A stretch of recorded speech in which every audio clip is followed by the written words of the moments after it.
حسبنا الله ونعم الوكيل نعم المولى ونعم النصير أعوذ بالله من الشيطان الرجيم بسم الله الرحمن الرحيم الحمد لله رب العالمين الحمد لله الذي أحصى كل شيء عددا وجعل لكل شيء أمدا وقدر كل شيء تقديرا ثم الصلاة والسلام على النبي الأمي العربي القرشي الهاشمي المكي المدني الأبتحي التهامي العبد المؤيد والرسول المسدد المصطفى الأمجد المحمود الأحمد حبيب إله العالمين أبي القاسم محمد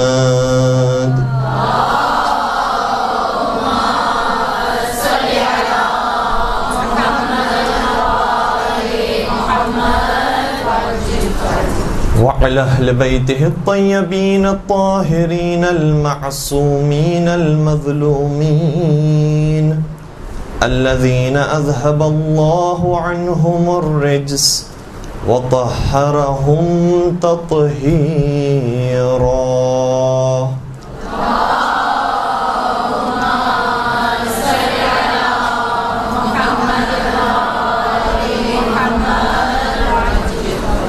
ولعنة الله على أعدائهم أجمعين أما بعد فقد قال الله تبارك وتعالى في محكم كتابه المجيد وفرقانه الحميد بسم الله الرحمن الرحيم وما أمروا إلا ليعبدوا الله مخلصين له الدين درود پڑھ دیجئے محمد و آل محمد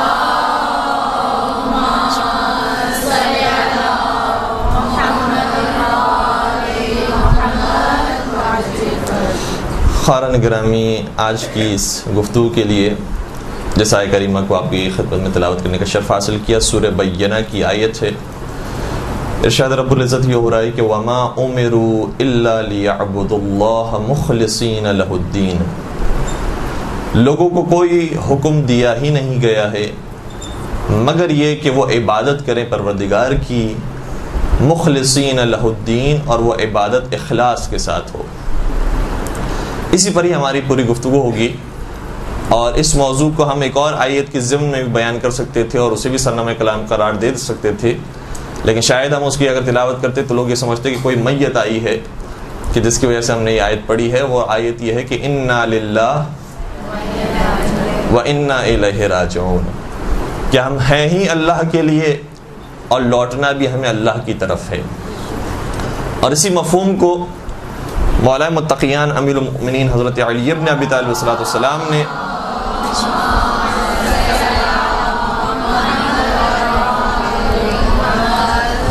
بڑا خوبصورت انداز میں بیان فرمایا ہے۔ فرماتے ہیں کہ اذا احب اللہ عبدا الہمہ حسن العبادہ، جب پروردگار اپنے کسی بندے سے بہت محبت کرتا ہے تو اسے عبادت کرنے کا بہترین سلیقہ سکھا دیتا ہے۔ یہاں پر لفظ حسن العبادہ آیا ہے، صرف عبادت نہیں آیا ہے۔ اس کا مطلب عبادت کرنے والے بہت سارے ہیں، لیکن جو احسن طریقے سے خوبصورتی کے ساتھ بہترین انداز میں عبادت کرتے ہیں وہ افراد کرتے ہیں کہ جنہیں اللہ چن لیتا ہے اور پسند کرتا ہے۔ ظاہر سی بات ہے کہ یہ دو طرفہ معاملہ ہے۔ ہم جتنا پروردگار کے قریب ہونے کی کوشش کریں گے، ان تنصروا اللہ ینصرکم ویثبت اقدامکم، اگر تم ہماری طرف آؤ گے، ہماری نصرت کرو گے تو ہم تمہاری نصرت کریں گے۔ تو عبادت کے موضوع پر، اور وہ بھی عبادت جو اخلاص کے ساتھ ہو، پروردگار کی خاطر، اس موضوع پر انشاءاللہ آج کی گفتگو رہے گی۔ کل کی گفتگو کے اندر یہ بات آئی تھی کہ عبادت صرف نماز روزوں کا نام نہیں ہے، لیکن ایسا نہیں ہے کہ نماز روزے بھی عبادت نہ ہو، نماز روزے بھی عبادت ہے، اور اس کے علاوہ کئی ساری اور چیزیں ہیں کہ جو عبادت ہے۔ عبادت ایک بہت بڑے مجموعے کا نام ہے، یعنی اگر ہم یہاں پر بیٹھ کر گفتگو کر رہے ہیں تو یہی گفتگو عبادت ہو سکتی ہے۔ آپ تشریف فرما ہیں، یہی تشریف فرما ہونا اور سننا سماعت کرنا یہ بھی عبادت ہو سکتا ہے۔ یہاں سے وقت پر چلے جانا اور گھر وقت پر پہنچ جانا اور گھر کو بھی وقت دینا وہ بھی عبادت ہے۔ اور اسی طریقے سے پھر صبح کے وقت جو اس کا صحیح مناسب وقت ہو اس پر انسان کا بیدار ہونا اور پھر گھر کے کام کاج میں لگ جانا یہ بھی عبادت ہے۔ تو پوری زندگی میں بہت سارے اعمال ایسے ہیں کہ جو ہماری عبادت سے تعلق رکھتے ہیں، اور بھرپور کوشش انسان کو کرنی چاہیے کہ اس کا ایک ایک عمل، اس کا ایک ایک کردار اور ایک ایک لمحہ اس کا عبادت کے اندر گزر رہا ہو۔ البتہ ماہ رمضان کے اندر تو خود بخود یہ ہمیں اپرچونٹی مل جاتی ہے کہ اگر انسان گناہوں سے محفوظ ہے تو انفاسکم فیہ تسبیح، تمہارا سانس لینا بھی عبادت ہو جاتا ہے۔ تو خود بخود لمحہ بلمحہ ہم عبادت کر رہے ہوتے ہیں ماہ رمضان کے اندر۔ لیکن واقعاً عام ایام کے اندر بھی اگر نیت مستحب عمل انجام دینے کی ہے، کسی نیک عمل کو انجام دینے کی ہے، تو خود بخود ہماری اس نیت کی وجہ سے ہمیں سانس لینے کا ثواب بھی ملتا رہتا ہے۔ اس میں سب سے اہم ترین نقطہ جس کی طرف میں سب سے پہلے بات کرنا چاہوں گا وہ یہ ہے کہ انسان عبادت اس وقت کرے کہ جب اس کے پاس علم صحیح طریقے سے ہو۔ علم مقدمہ ہے عبادت کا، علم تمہید ہے عبادت کے لیے، علم ابتدائیہ ہے عبادت کا۔ جس کے پاس علم ہی نہیں ہے وہ سمجھ رہا ہے کہ بہت بڑی عبادت کر رہا ہے، لیکن وہ عبادت نہیں ہے۔ اس کے لیے بھی مولا متقیان امیر المؤمنین حضرت علی ابن ابی طالب علیہ السلام نے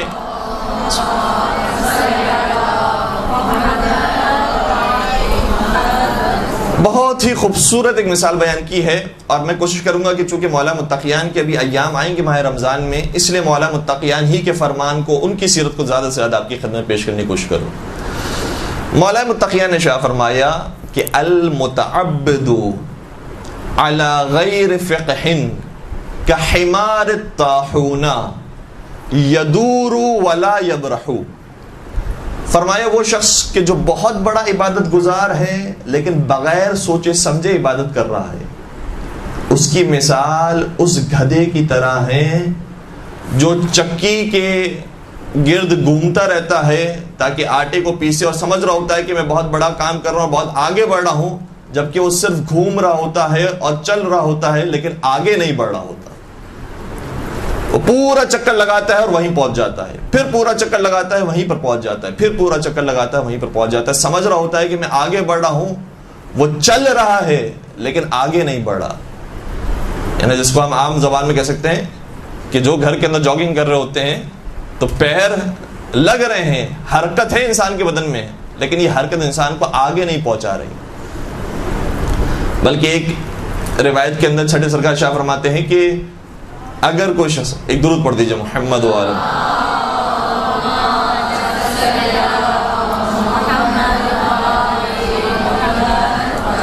جو بغیر سوچے سمجھے عمل انجام دے رہا ہوتا ہے، وہ سمجھ رہا ہوتا ہے کہ آگے بڑھ رہا ہے، لیکن یاد رکھو کہ وہ جتنا اصلاح کا سوچ رہا ہوتا ہے اس سے زیادہ وہ فساد پیدا کر رہا ہوتا ہے۔ سوچ تو بہت اچھا رہا ہے لیکن اس کے پاس علم نہیں ہے، سمجھ ہی نہیں ہے کہ اس کو کرنا کیا چاہیے، اور حرکت بھی ہے، جوش جذبہ بھی ہے، لیکن اس کو سوچ نہیں دی گئی ہے تو وہ غلط کاموں کی طرف آگے بڑھ جاتا ہے۔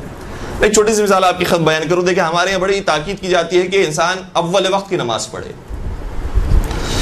اور تاکید اس قدر زیادہ ہے کہ حتیٰ یہ کہا گیا کہ اگر مسجد کے اندر فرض کیجئے کہ نماز مل رہی ہے، ظاہراً جہاں تک ہمارے ذہن میں وہ روایت موجود ہے اس میں اس طریقے سے کہ حتیٰ مسجد میں انسان نماز پڑھ سکتا ہے، لیکن تاخیر سے پڑھے گا تو بہتر یہ ہے کہ مسجد میں نہ پڑھے، گھر کے اندر پڑھے، لیکن اول وقت میں پڑھے۔ اول وقت کی نماز کی اس قدر اہمیت ہے۔ اب دیکھیں نبی اکرم کی سیرت میں، اور اسی طریقے سے میں علماء کرام کی سیرت میں بھی آپ کو بیان کروں۔ نبی اکرم ایک مرتبہ بچوں کے ساتھ کھیل رہے تھے. یہ بھی ایک انوکھا واقعہ ہے. ہمارے یہاں کون سا عالم دیکھا ہوگا اور کون سا امامے والا دیکھا ہوگا اور کون سا شیروانی والا اور ٹوپی والا اور کون سا ایسا مقدس اور متقی انسان دیکھا ہوگا کہ جو بچوں کے ساتھ اور گلی کے بچوں کے ساتھ کھیل رہا ہو. پیغمبر اکرم اس طریقے سے بچوں کے ساتھ کھیل رہے ہیں اور اتنے میں نماز کا وقت ہو گیا. جناب بلال نے اذان دی. اذان بلال مکمل ہوئی. پیغمبر اکرم ابھی کھیل ہی رہے تھے اور چاہ رہے تھے کہ بچوں سے جدا ہوں. اور ہمارے نزدیک تو نماز سے بڑھ کر اور کون سی عبادت ہو سکتی ہے. لیکن پیغمبر اکرم کو یہ عجیب محسوس ہو رہا تھا کہ میں اگر بچوں سے اس طریقے سے کہہ دوں کہ ابھی نماز کا وقت ہو گیا, میں جا رہا ہوں اور تم اپنے کھیل کو جاری رکھو, موقع ملا تو انشاءاللہ بعد میں ہم کھیلیں گے ورنہ پھر ہم ختم کر رہے ہیں. یہ کہنا بھی نبی اکرم کو برا محسوس ہو رہا تھا کہ نہیں, بچے مجھ سے ناراض ہو جائیں گے, کٹ جائیں گے, جدا ہو جائیں گے, میرے بارے میں کیا سوچیں گے کہ یہ ہمارے ساتھ بھی کھیل رہے تھے اور اچانک سے اپنے کام میں مشغول ہو گئے.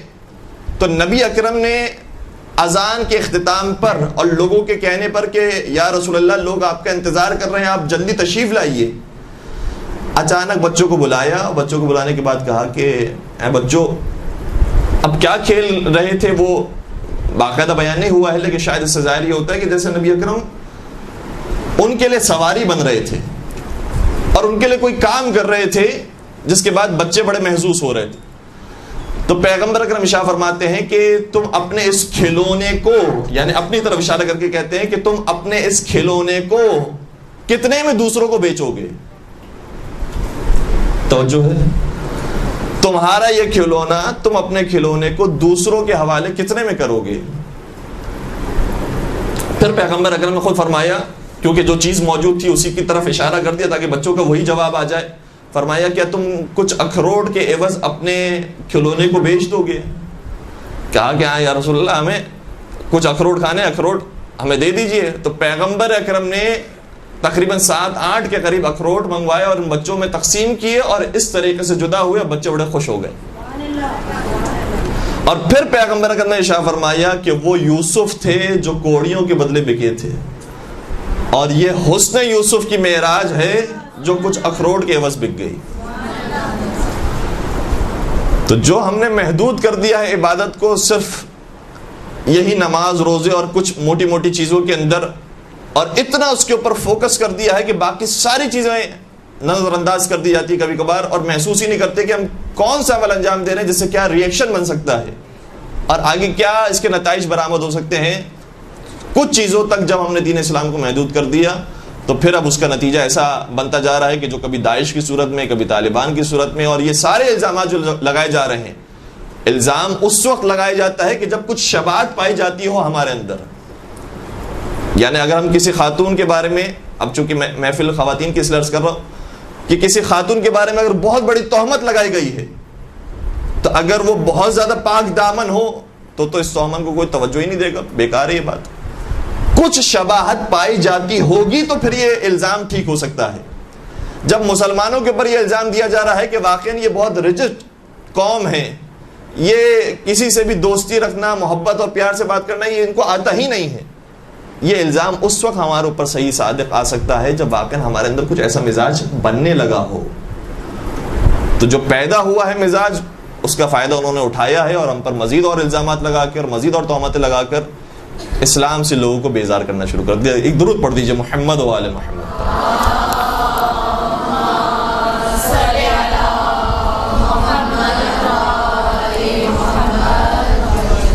ایک اور میں عجیب بات بیان کرنے جا رہا ہوں, اور شاید ہم نے بھی اور ہمارے جیسے کئی سارے علماء کرام نے اس بات پر بڑی تاکید کی ہے, اور خیر وہ تاکید مراجعین کی طرف سے بھی ہے, تائید شدہ ہے, معصومین کی روایتیں بھی اس بارے میں تائید کرتی ہیں, خود پیغمبر اکرم کی سیرت اس بارے میں تائید کرتی ہیں کہ انسان اول وقت کی نماز انجام دے. پیغمبر اکرم کے بارے میں روایت موجود ہے کہ لوگوں سے گفتگو فرما رہے ہوتے تھے, اصحاب سے گفتگو کر رہے ہوتے تھے, جیسے ہی نماز کا وقت آتا تھا ہم سے ایسے جدا ہوتے تھے کہ جیسے ہمارے درمیان موجود ہی نہ ہو.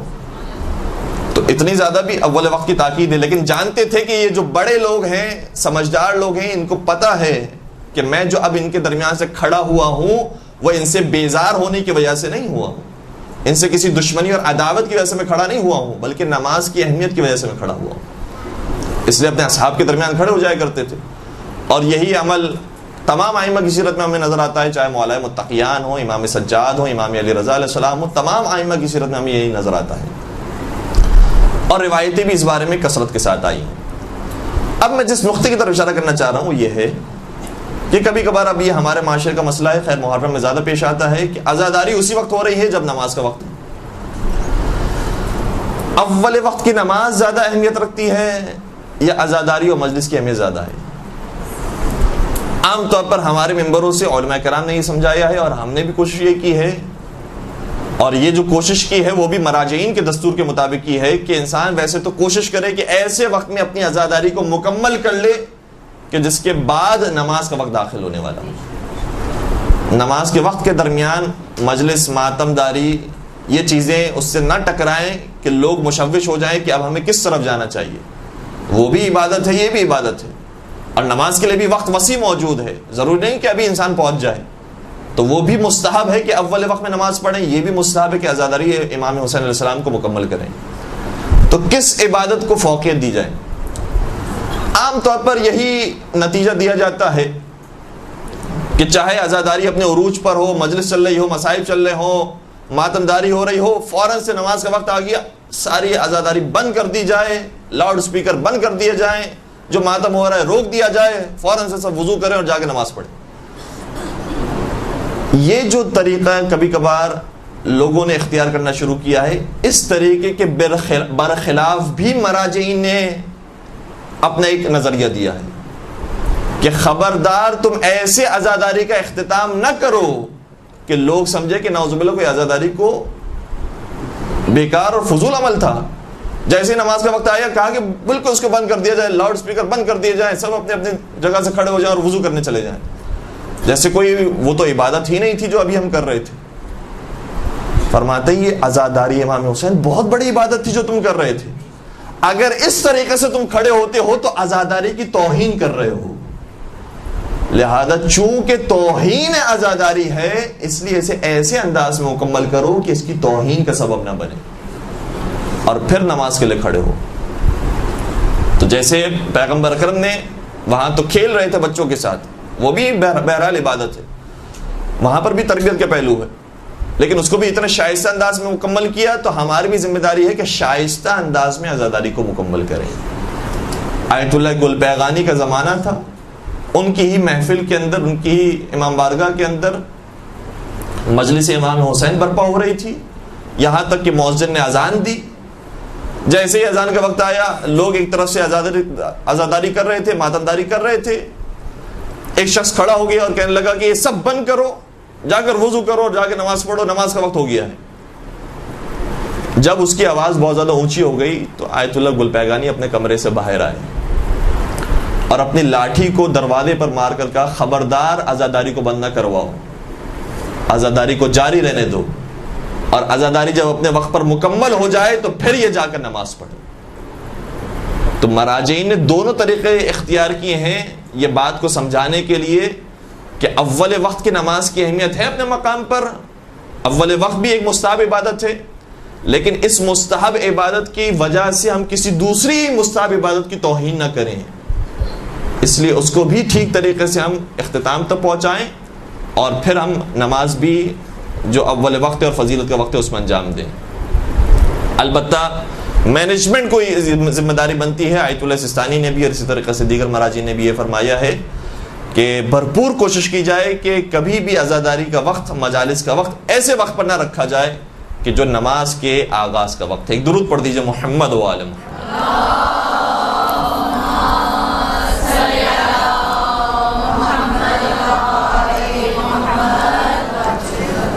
اس حوالے سے اب کئی ساری اور مولا کائنات کی احادیث موجود ہیں, میں جلدی جلدی آپ کی خدمت بیان کر دوں, اگر لکھنا چاہیں تو تحریر فرمائیے گا. ایک جگہ پر شاہ فرماتے ہیں کہ افضل العبادت الفکر, سب سے بہترین عبادت سوچنا ہے اور فکر کرنا ہے. اس کا مطلب عبادت ایسی آنکھ بند کر شروع نہیں کر دینی ہے, اس کا مقدمہ وہی علم ہے اور فکر ہے. دوسرے مقام پر بہار الانوار کی روایت ہے, مولانا شاہ فرماتے ہیں کہ افضل العبادت الفقہ, بہترین عبادت فقہ اور سوچنا ہے. اب یہاں پر بھی فقہ کا مطلب وہ فقہ نہیں ہے کہ جو ہم ابھی فقہ کا مطلب سمجھتے ہیں کہ فقہ کا مطلب ہے کہ اب فقہی مسائل بیان ہوں گے. یہ فقہی مسائل اور فقہ کی جو اصطلاح ہے تو ابھی جدید اصطلاح ہے، ورنہ اس زمانے میں عربی یہ لفظ فقہ کا لفظ اپنے لغوی معنی میں استعمال ہوتا تھا، یعنی سوچنا اور دقت کرنا، غور و فکر کرنا. تو افضل ترین عبادت یہ سوچنا اور دقت کرنا اور اپنے ذہن کو استعمال کرنا ہے. ایک اور مقام پر شاہ فرماتے ہیں کہ لا خیر فی عبادت لیس فیہا تفقہ، اور دوسرے مقام پر تھوڑا سا آگے جا کے شاہ فرماتے ہیں کہ ولا خیر فی قراءۃ لیس فیہا تدبر، اس عبادت کے اندر کوئی خیر نہیں ہے جس عبادت میں علم اور غور و فکر نہ ہو، اور اس قراءت قرآن کے اندر اور تلاوت قرآن کریم کے اندر بھی کوئی خیر نہیں ہے جس میں تدبر و تفکر نہ ہو.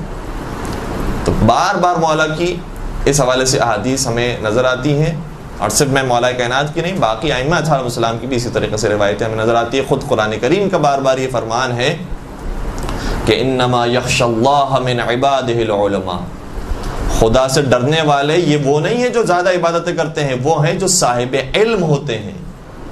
جب علم آئے گا، معرفت آئے گی، تو انسان خود بخود پروردگار سے خوف کھائے گا. تو یہاں تک ہم نے ایک بات کو مکمل کیا. اسی کے ساتھ ہی ایک جڑی ہوئی بات ہے کہ جب انسان کے پاس کچھ نالج آنا شروع ہوگی تو یہ ایک اور مرحلے کی طرف داخل ہوگا. وہ سوال کیا ہے؟ وہ سوال بڑا عجیب ہے. اب دیکھیں، میں ایک ذرا پریکٹیکل بات بھی بیان کروں، خود اپنا تجربہ بھی ہے جو بیان کر رہا ہوں، کہ جب انسان مدرسے میں آتا ہے اور علم حاصل کرنا شروع کرتا ہے، معلومات اس کی بڑھنا شروع ہوتی ہے، فقہ پڑھنا شروع کرتا ہے، عقائد پڑھنا شروع کرتا ہے، دین کو پڑھنا شروع کرتا ہے، تو جب تک مدرسے میں نہیں آیا ہوتا ہے زیادہ نمازیں پڑھتا ہے. جب تک مدرسے میں داخلہ نہیں لیا ہوتا ہے تو زیادہ قرآن کریم پڑھا ہوتا ہے. جیسے ہی مدرسے میں آ جاتا ہے تو پتہ چل جاتا ہے اچھا یہ تو واجب نہیں تھا، ہم تو واجب سمجھ کے پڑھ رہے تھے، اس کو چھوڑ دیا. وہ بھی واجب نہیں تھا، ہم تو واجب سمجھ کے پڑھ رہے تھے، اس کو بھی چھوڑ دیا. وہ نماز جو پہلے 6-7 منٹ کی تھی، ہوتے ہوتے وہ 3 منٹ کی ہو گئی. کہ اب تو واجب تو سورہ کوثر پڑھنا بھی کافی ہے ہر نماز کے اندر. تو جو سب سے چھوٹا سورہ ہے وہ اس مقام پر کام آتا ہے کہ ہم نے نماز کو جتنا چھوٹے سے چھوٹا اور واجب سے واجب حد تک ہم نے انجام دے دیا. خدا خیر ہے ہماری کہ الحمدللہ جہنم میں نہیں جانے والے. تو یہ واقعاً ایک المیہ بنتا جا رہا ہے کہ جتنے لوگ حوضے میں جاتے ہیں، جتنے لوگ مدرسے میں جاتے ہیں، وہ اعمال زیادہ کرنے کے بجائے کم کرنا شروع کر دیتے ہیں. وہ عبادتیں زیادہ کرنے کے بجائے اور کم سے کم ہوتی جاتی ہیں. اس کا کیا حل کیا جائے؟ اس کا کیا جواب دیا جائے کہ ایسا کیوں ہو رہا ہے؟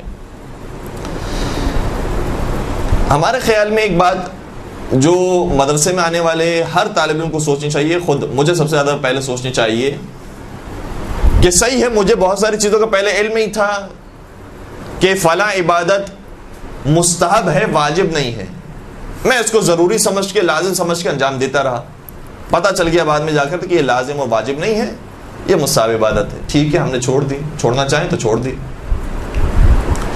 لیکن ہمیں ایسے ایسے یہ بھی پتہ چلنا شروع ہو جائے گا کہ جتنی ہم مستحب عبادتیں چھوڑتے جا رہے ہیں اور اپنا وقت بچاتے جا رہے ہیں، تو خود وقت بچا کر وقت کو ضائع کرنا یہ بھی دین نے سکھایا ہے کہ یہ حرام ہے. وقت کا ضیاع کرنا یہ بھی حرام ہے. انسان اپنے وقت کو ضائع کرے. قرآن کریم کی آیت ہے نا، فَمَن يَعْمَلْ مِثْقَالَ ذَرَّةٍ خَيْرًا يَرَهُ وَمَن يَعْمَلْ مِثْقَالَ ذَرَّةٍ شَرًّا يَرَهُ. ذرہ برابر بھی برائی کی ہوگی، یعنی ذرہ برابر بھی تم نے اپنے زندگی میں کوتاہی کی ہوگی، اس کا بھی جواب دینا ہے. اگر تم مزید کام کر سکتے تھے دنیا والوں کے لیے، اپنے لیے، اپنے بچوں کے لیے، اپنے گھر والوں کے لیے، کیوں کام نہیں کیا؟ تمہیں ہم نے زندگی دی تھی، صلاحیت دی تھی، سوچنے سمجھنے کی صلاحیت دی تھی، ہاتھ پیر سلامت دیے تھے، پھر کام کیوں نہیں کیا؟ جواب دینا پڑے گا. قرآن کریم کی ایک اور آیت ہے کہ ان السمع والبصر والفؤاد كل ذلك كل اولئک عنہ ظاہرین الفاظ كل اولئک عنہ مسئولا. پروردگار نے جو کان کی نعمت دی ہے، جو دیکھنے کی اور آنکھوں کی نعمت دی ہے، جو دل پروردگار نے دیے ہیں، ان سب سے پروردگار سوال کرے گا. کان عنہ مسئولا، ان سب سے سوال کیا جائے گا کہ تم نے کہاں استعمال کیا اسے. تو کیا اگر وقت ضائع کیا ہے اور دوسرے مباح کاموں میں استعمال کیا یا حتی مکروہ کاموں میں استعمال کیا تو جواب دینا پڑے گا. تو مدرسے میں آنے کے بعد صحیح ہے کہ انسان کو پتہ چل جاتا ہے کہ فلاں چیز مستحب تھی، واجب نہیں تھی، لیکن پھر اس کے سامنے دروازہ کھلتا جاتا ہے کہ فلاں مستحب بھی ہے، فلاں مستحب بھی ہے، فلاں چیز بھی مستحب ہے، فلاں چیز بھی مستحب ہے، مستحبات کی اتنی طویل فہرست ہے۔ اب میری ذمہ داری کیا بنتی ہے جو میں طالب علم مدرسے کے اندر آیا ہوں؟ میری ذمہ داری یہ بنتی ہے کہ اب میں دیکھوں کہ ان سارے مستحبات میں سے جو بہترین مستحب ہے اسے میں ابھی انجام دوں۔ صحیح ہے، میں نے نماز کے اندر اپنے وقت کو بچا لیا، جو وقت کو بچا لیا اس کو پھر کہاں استعمال کیا؟ کیا اس سے بہتر چیز میں استعمال کیا ہے یا اس سے بدتر چیز میں استعمال کیا، ضائع کر دیا؟ اگر ٹھیک ہے نماز کے وقت کو انسان نے تھوڑا سا کم کیا، بچایا ہے تاکہ گھر میں جو ضروری کام رہ گئے تھے اسے انجام دیا جائے، تو ٹھیک ہے، بہت اچھی بات ہے، گھر کی ذمہ داریاں اہم چیز ہیں، اس کو انجام دیا ہے۔ لیکن اگر اس کے بعد ٹی وی کو دیکھا ہے اور اسی میں ہی وقت ضائع کیا ہے، تو پھر اس کا مطلب یہ ہوا کہ ہم نے جو مدرسے میں آنے کے بعد یہ سیکھا تھا کہ بہت سارے مستحبات میں سے ہمیں بہترین کا انتخاب کرنا چاہیے، ہم نے بہترین کا انتخاب نہیں کیا، ہم نے اپنے وقت کو برباد کر دیا۔ تو پھر یہاں پر ایک بحث شروع ہوتی ہے کہ ہم جتنے بھی کام کر رہے ہیں، ابھی ہم بیٹھے ہوئے ہیں، جتنے بھی ہم کام کر رہے ہیں، ہمارے پاس بہت سارے کاموں کا مجموعہ تھا، لیکن ہم نے جو ابھی کام چوز کیا ہے وہ ہماری نظر میں بہترین کام تھا جس کو ہم نے ابھی انتخاب کیا ہے۔ اس کو کہا جاتا ہے، اس بحث کو کہا جاتا ہے اہم اور مہم کی بحث۔ دو ضروری کاموں میں سے جو زیادہ ضروری کام ہے اس کو انجام دیا جائے۔ اب میں اس کو آپ کی خدمت میں مولا متقیان امیر المؤمنین حضرت علی ابن ابی طالب صلی اللہ علیہ وسلم کی حدیث کے ذریعے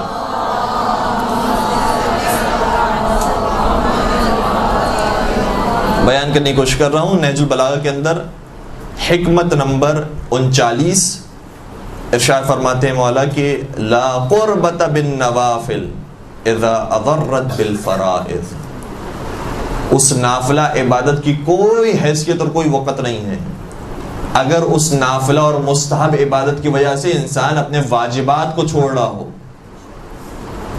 تو دونوں عبادت ہیں، مستحبات بھی عبادت ہیں، واجبات بھی عبادت ہیں، لیکن دیکھنا پڑے گا کہ کون سی عبادت زیادہ اہمیت رکھتی ہے، جس کی اہمیت زیادہ ہے اس کو انجام دینا۔ تو واجبات کے مقابلے میں مستحبات کی اہمیت نہیں ہے، لہٰذا واجبات کو پہلے انجام دیا جائے پھر مستحبات کو۔ لوگ جاتے ہیں الحمدللہ کربلا زیارت کرنے کے لیے، جاتے ہیں دوسرے مقامات پر زیارت کرنے کے لیے، بہت بڑی سعادت ہے، انشاءاللہ پروردگار ہم سب کو زیارت چاردہ معصومین نصیب فرمائے۔ لیکن جب اس سفر میں جا رہے ہوتے ہیں تو اس چیز کو فراموش کر دیتے ہیں کہ اسی سفر کے درمیان بعض نمازیں بھی آئیں گی، تو وہ نمازیں ساقط نہیں ہو گئی ہیں۔ مولا حسین نے مدینہ سے لے کر کربلا تک کا جو سفر کیا ہے اس میں کوئی ایک نماز بھی بتا دیجئے کہ جو مولا سے قضا ہو گئی؟ پورے سفر میں مولا کی نمازوں پہ نمازیں، وقت پر نماز انجام دے رہے ہیں۔ حتیٰ جو کربلا کے میدان میں بھی آخری جو نماز ہے، ظہر کی نماز ہے جو جماعت کے ساتھ انجام دی ہے، اس میں بھی وقت دیکھتے جا رہے تھے کہ جیسے وقت داخل ہو جائے فوراً سے ظہر کی نماز انجام دی جائے۔ تو مولا امام حسین نے اس طریقے سے نمازوں کا انجام دیا، کیونکہ واجبات کو تو نہیں چھوڑا جا سکتا کسی مستحب عمل کی خاطر۔ تو زیارت پر جا رہے ہیں، انسان بھرپور طریقے سے زیارت پر جائے، لیکن جو واجبات ہیں اس کو انجام دیتے دیتے مستحبات کو بھی انجام دے، ورنہ اگر اس مستحب کی وجہ سے واجب ٹکرا رہا ہو اور واجب خطرے میں آ رہا ہو تو واجب بہرحال واجب ہے اور اس کو مکمل کرنا ہے۔ اسی طریقے سے ایک اور مولا کا فرمان ہے، شاہ فرماتے ہیں کہ لا عبادت کاداء الفرائض، کوئی عبادت واجبات کی برابری نہیں کر سکتی۔ جتنی بھی مستحب عبادت ہیں یہ سب بات کی بات ہے، پہلے واجب عبادت ہے۔ اگر انسان کی شبیداری کی وجہ سے، انشاءاللہ ویسے تو ایسا کام انسان نہ کرے، لیکن اس کی وجہ سے اگر فجر کی نماز چھوٹتی ہو، یقیناً انسان کو کہ میں نہیں پڑھ سکوں گا اتنی دیر سے سونے کی وجہ سے، تو پھر واجبات کی اہمیت زیادہ ہے۔ اور خیر بار بار اب اس حوالے سے مثال بیان ہو گئی، لیکن کوشش الٹیمیٹلی انسان کی یہ ہونی چاہیے کہ مستحب کو بھی انجام دے اور واجب کو بھی انجام دے۔ اگر کہیں ٹکراؤ کی صورت پیدا ہو جاتی ہے تو یہی واضح سا حل ہے کہ واجبات کی اہمیت مستحبات کے مقابلے میں زیادہ ہے۔ برحمتك يا أرحم الراحمين وصلى الله على محمد وآله الطاهرين